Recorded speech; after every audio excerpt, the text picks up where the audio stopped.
Assalamualaikum warahmatullahi wabarakatuh. Perkenalkan, nama saya Muhammad Indra Zulilmi dengan NIM J0303211104 dari Prodi Manajemen Informatika Angkatan 58. Pada kesempatan kali ini, di sini saya akan membahas sedikit tentang dampak daripada pandemi COVID-19 ini.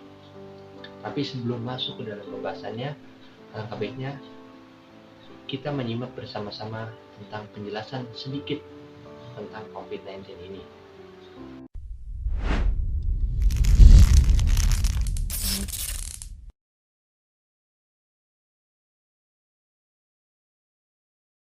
Seperti yang kalian semua tahu, COVID-19 sudah seperti kekuatan mematikan yang tidak bisa dihentikan.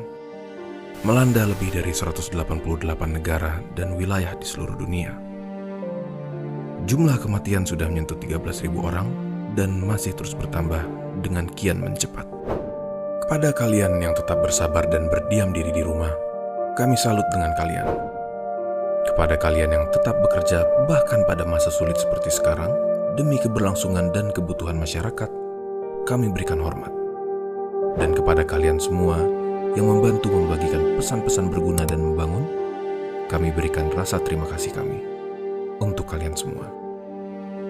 Di tengah seluruh kesukaran yang menimpa kita, tidak bisa dipungkiri bahwa beberapa aksi seperti panic buying, news sharing, dan beberapa lainnya justru seperti menambahkan bensin kepada api.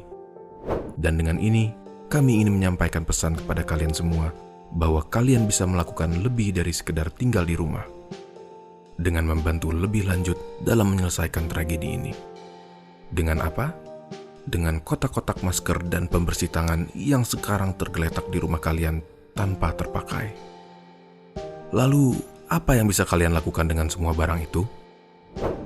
Saat ini, tenaga medis seperti dokter dan perawat sedang bekerja dengan tidak menghiraukan lelah sampai mereka pun jatuh sebagai korban.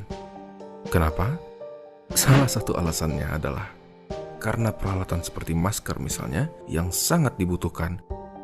Seperti yang sudah dijelaskan di dalam video tersebut bahwa COVID-19 ini sangat berbahaya dan sangat mematikan.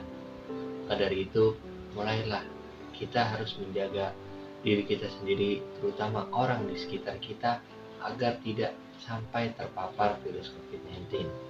Baik, dampak daripada virus COVID-19 ini salah satunya adalah ke dalam sektor perekonomian. Virus COVID di Indonesia terjadi sejak bulan Maret hingga saat ini. Hal itu menyebabkan berbagai dampak besar untuk berbagai sektor kehidupan, terutama di bidang perekonomian dan keuangan.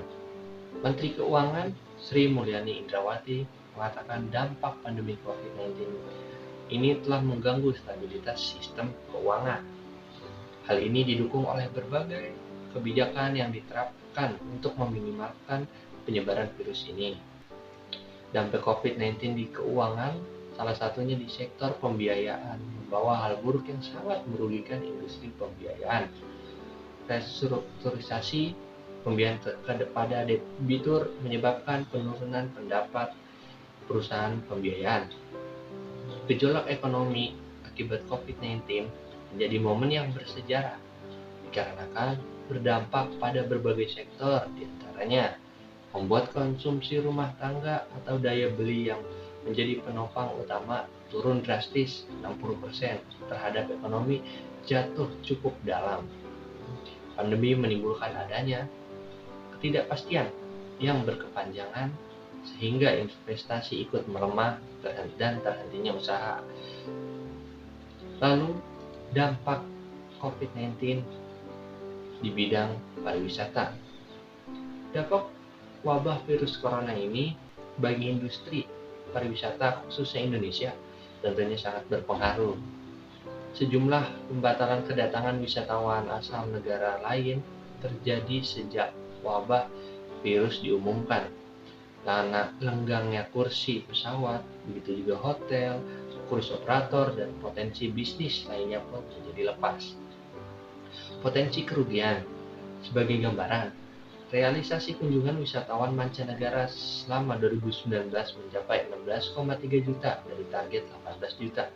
Dari total kunjungan itu sebanyak 21% wisatawan sebanyak 20% berasal dari Tiongkok atau setara dengan 1,95 juta orang. Bisa kita lihat di website pikokapsi.bekasikap.go.id. Data orang atau data rakyat Indonesia yang terdampak COVID-19 sebanyak 4.253.598 dan yang aktif sebanyak 7.965. Total yang sembuh mencapai 4.101.889.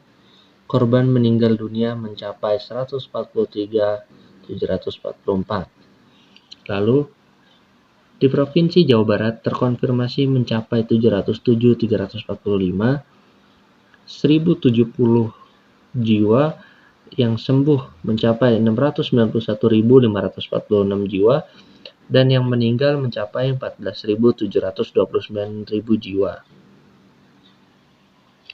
Untuk di Kabupaten Bekasi sendiri terkonfirmasi mencapai 51.356 jiwa, yang aktif mencapai 21, dan total yang sembuh mencapai 50.784. Total meninggal dunia mencapai 543. Data ini valid terakhir diupdate pada tanggal 23 November 2021. Yang berdasarkan tersebut, bisa kita lihat bahwa tidak sedikit orang yang telah terpapar COVID-19 ini, dan tidak sedikit juga korban meninggal dunia akibat terpapar virus COVID-19 itu. Alangkah baiknya kita sebagai warga negara Indonesia lebih baik untuk menjaga apa yang telah ditetapkan oleh pemerintah seperti protokol kesehatan, menggunakan masker, mencuci tangan, dan masih banyak yang lainnya. Itu lebih baik kita terapkan di kehidupan kita masing-masing. Apabila kita mematuhi apa yang telah ditetapkan, maka dari itu kemungkinan pandemi berlalu itu besar. Dan apabila kita melanggar semua ketentuan yang telah ditetapkan oleh pemerintah, maka tidak dipungkiri bahwa pandemi itu tidak akan selesai. Mungkin itu saja yang bisa saya bahas pada kesempatan kali ini.